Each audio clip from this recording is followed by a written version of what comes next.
Hello guys, welcome to my new video. তো দুদিন আগে অনন্যার দিদি একটা গাড়ি কেনে। তো সেদিনকে আমার ডেলিভারির দিন আমার খুব শরীরটা খারাপ থাকে, তো আমার যাওয়ার কোনো প্ল্যান ছিল না, কিন্তু কোনোভাবে আমি গেছিলাম গাড়িটা ডেলিভারি নেওয়ার জন্য। তো আপাতত আমরা বেরোলাম গাড়িটা ডেলিভারির জন্যে। পরে আইটিসি ক্রস করলাম। আইটিসি ক্রস করার পরে আমাদের বিশ্ব বাংলা গেটও ক্রস করলাম। বিশ্ব বাংলা গেট ক্রস করে ফাইনালি ইকো পার্কের অপোজিটে যে নতুন শোরুমটা আছে সেই শোরুমেও গিয়ে পৌঁছালাম। তারপর আমাদের গাড়িটা ডেলিভারি দেওয়া হলো।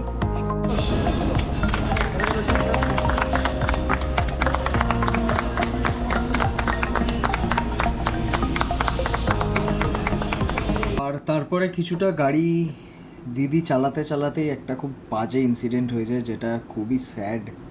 এবার দেখুন সেটা কি হয় বেসিক্যালি।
তারপরে কোনোভাবে গাড়িটাকে আমি ওইখান থেকে চালালাম, কারণ দিদি প্রচণ্ড ভয় পেয়ে গেছিলো। কারণ ব্যাপারটা হয়েছিল, একটা গাড়ি সামনে হঠাৎ করে দাঁড়িয়ে যায় আর দিদি প্যানিক করে গিয়ে সেই মোমেন্টে ব্রেকটা না প্রেস করে ভুল করে অ্যাক্সিলারেটর প্রেস করে দেয়, যার ফলে গাড়িটা গিয়ে ধাক্কা লাগে।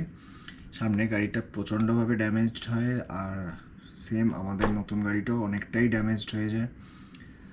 তারপরে কিছু করার ছিল না, যেটা হয়ে গেছে। তারপরে আমি গাড়িটা চালিয়ে কোনোভাবে আনলাম বাড়িতে, দিদির বাড়িতে। তো তারপরে দিদির ছেলে গাড়িটা দেখে খুবই এক্সাইটেড হয়ে গেল।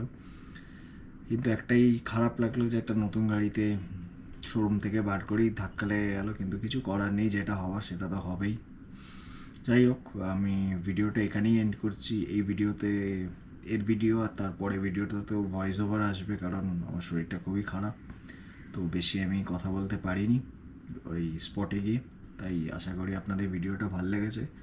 ধন্যবাদ।